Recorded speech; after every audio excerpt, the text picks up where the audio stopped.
The rosebud on the altar this morning is to announce the birth of David Allen Boxer, the sin of Reverend and Mrs. Julius Boxer. The sin. This afternoon there will be a meeting in the south and north ends of the church. Children will be baptized at both ends. Tuesday at 4 p.m. there will be an ice cream social. All ladies giving milk will please come early. Wednesday, the Ladies Literature Society will meet. Mrs. Jones will sing "Put Me in My Little Bed," accompanied by the pastor. Thursday at 5 p.m. there will be a meeting of the Little Mothers Club. All wishing to become little mothers, please see the minister in his study. Tonight's evening sermon topic will be "What is Hell?" Come early and listen to our choir practice. Now, those simple mistakes of wrong wording may be humorous, but they show us how important our words are. The power of the spoken or written word does indeed have incredible power and consequences. Do you realize that each and every one of us have a remarkable power right under our nose? It's a power so great and so capable of producing life or death depending on how we use it.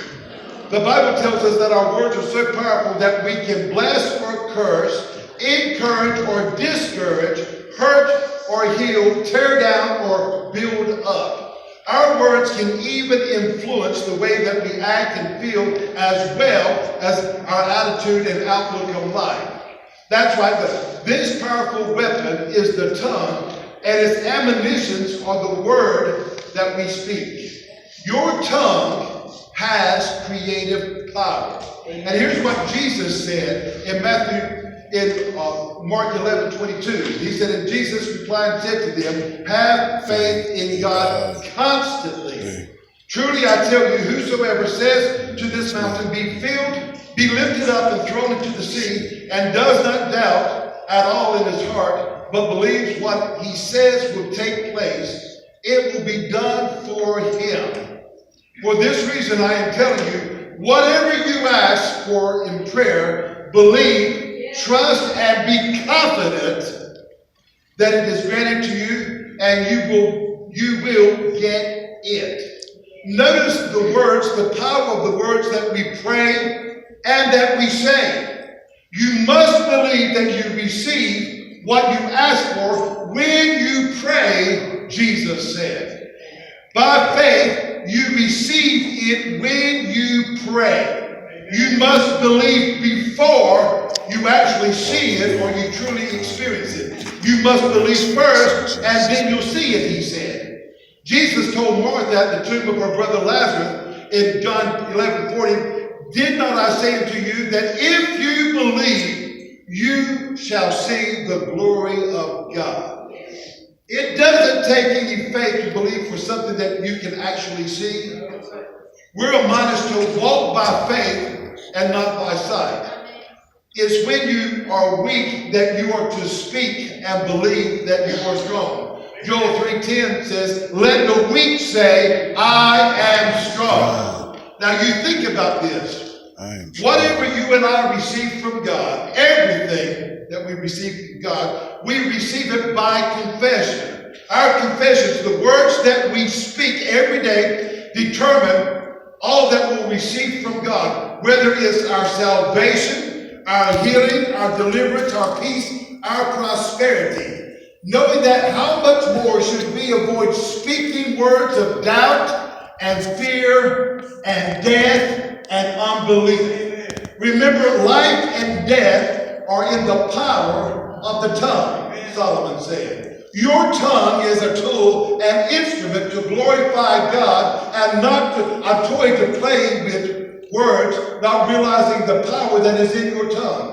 God has given us such a powerful weapon. Our tongue is the weapon, and like any weapon, it's always important that you know how to use it and not abuse it. Amen. David said in Psalms 19:14, he said, let the words of my mouth and the meditation of my heart be acceptable in your sight, O Lord, my strength and my redeemer. Now that verse is very plain, and yet it carries a heavy and personal responsibility for each of us. It's easy to quote, and when we quote it, it seems that we can be very spiritually minded.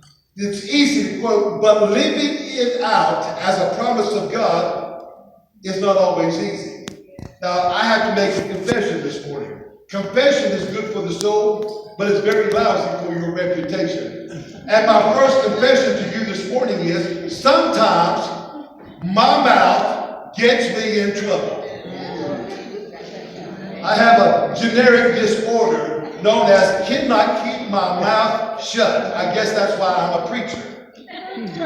There's a second disorder closely associated with the first, and it's open mouth and insert foot.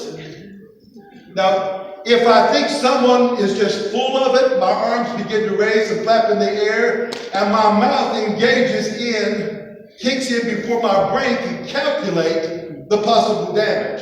Now, is there anyone in the house this morning that wants to make that confession that you have engaged your mouth before your brain had time to catch up? Anybody here ever had that problem? Anybody married to somebody with that problem? Yeah, put your hand down. Now, I spent a great deal of my life realizing that I should have shut up 10 minutes ago. I've been in recovery for years, and I want to share just a little of what I've learned through the years. As a rule, if you insist in speaking your mind, you're inevitably going to find yourself in an environment where everyone basically hates you and avoids being around you. Most people cannot handle the truth all the time. Amen. And the more you shove it in their face, the easier it is for them to ignore you altogether. You simply become the person who always complains, always has to give your 2 cents worth and telling us what you think, rendering any good ideas that you may have entirely impotent. I said impotent, not important, okay? Your ideas will be